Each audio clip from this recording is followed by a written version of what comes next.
If you have a chance to get on YouTube and watch, there was a 3-part documentary on Brett Weinstein. He's a liberal. He's a Jew. He's a evolutionary biologist. He's an atheist. But he is a person who believes in freedom, free speech, and all of that stuff. And he spoke out, even though he would be probably considered in one of these protected groups. But he spoke up against what was going on at State College, and basically was run out of there. I mean, they had protesting for him with baseball bats, and all he did was raise his hand. He was railroaded right out of there. Him and his wife. They do a podcast now, but and then here's a unlikely alliance. Peter Boghossian is a guy with the gray hair on the far right, is an outspoken atheist who wrote a manual for creating atheists and debated a lot of the Christian apologists that I listened to, and so I knew of his name way back before this ever hit. And then the guy on the left is a Christian who has an organization called Sovereign Nations. And anyway, Boghossian, who used to debate Christians and think religion was bad and try to turn everybody into atheists, is now trying to save the church. And the reason he's trying to save the church is he's trying to keep the woke movement out of the church, because he sees the woke movement moving into the church, and he sees the Christian church as the last bastion for Western civilization. And if the church falls to the woke movement, Western civilization falls across America, across Western Europe, across the whole world. And so when we see people who were formerly, antagonists now joining together, it's an interesting thing to see. And and also I would say that Michael, the guy on the left, the Christian, is probably a conservative, and the two guys he's talking to are liberals. And so this is like a movement that is crossing the political divide, because I would define two different people on the left. There's leftists and there's liberals. Liberals stand for free speech. They stand for American democracy, all of those things that our forefathers stood for. Actually, our forefathers were liberals because they were creating something new, a new thing. And so one of Brett Weinstein's statements is that the magic keep tweaking things to make things better, hopefully, and conservatives try to keep them from tearing it apart, and want to protect the good stuff, the foundation. And so there is a symbiotic relationship, I'd say, between liberals and conservatives. But as Dennis Prager said, leftism has never created anything good in the world or in America.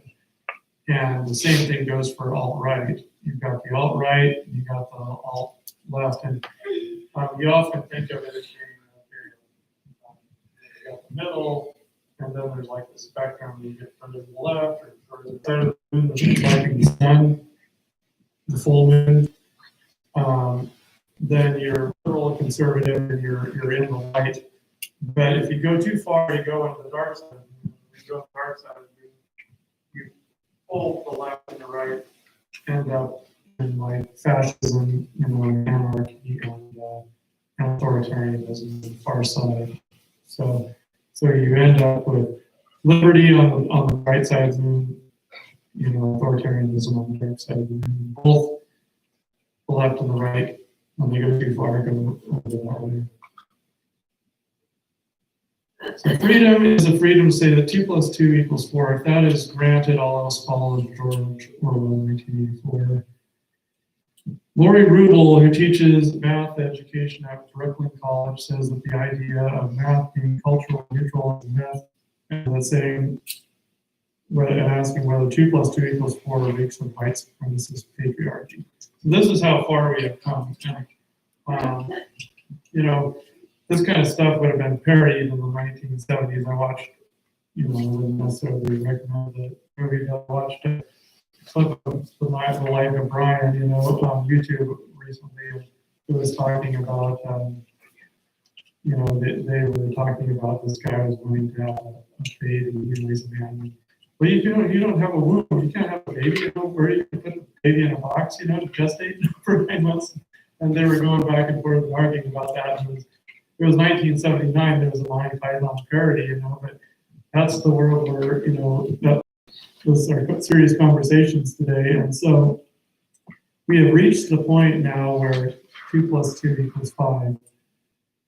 And the denial of objective truth is so entrenched that people are actually willing to deny 3 + 4. So we're reaching a point where even the hard science, Weinstein was an evolutionary biologist, as is his wife, and even the hard sciences of biology and math, and are being attacked under this, and what it is it's postmodernism. Postmodernism does not accept, it's not concerned with truth or facts and things like that. It's more concerned with the stories. And so you want to make up a story and just tell a story, a nice story.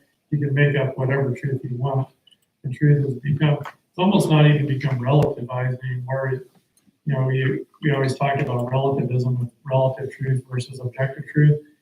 Now it's like, it's just straight up lies. It's not even relativized truth, because at least relativism was kind of based on some kind of standard, I think, at least a person. I guess it's still relativism, but it's just come way off the rocker. So now we come to deceptions from the lion health.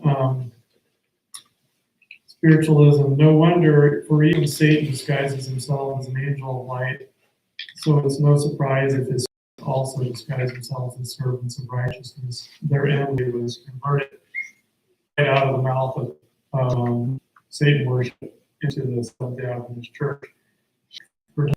They attacked these 2-inch legal briefs. He has called the attorneys to get their pants off, things like that. And so the devil is active, and for some reason the devil seems to be constrained. I think the way it looks to me is that God works through people, if you notice that. And for some reason, the devil also has to work through people. It seems like the devil could more easily just get out there and do the stuff with all these demons that he's got. He could just go out there and do all this stuff himself. But he has to, it seems like there's some rule of engagement going on where the devil's got to work through people to get them to do the stuff. And so, but it's really interesting to read, the things that Roger Morneau saw, before he became converted as an Adventist. So, but when you look at this kind of stuff and you see what the devil is capable of, is the things that we see in this world are nothing too surprising. So we're living in a period of soft totalitarianism. Truth is being distorted, chaos and unrest are being encouraged. We are polarized and divided. Our civil liberties are being challenged. The dismantling of democracy and capitalism is being promoted. Roadmap to totalitarianism. So create chaos and confusion, rewrite the past to control the future, use diversity to divide and destroy. Freedom of speech for me, but not for thee. Sell the reform or revolution as a noble cause. So I don't know how many of you noticed, there's tolerance for one view, but intolerance for another view. You see that happening in culture, where you can say what you believe if you believe what I believe, but if you don't believe what I believe, then keep your mouth shut, kind of thing. And I know this happens on both the right and the left, but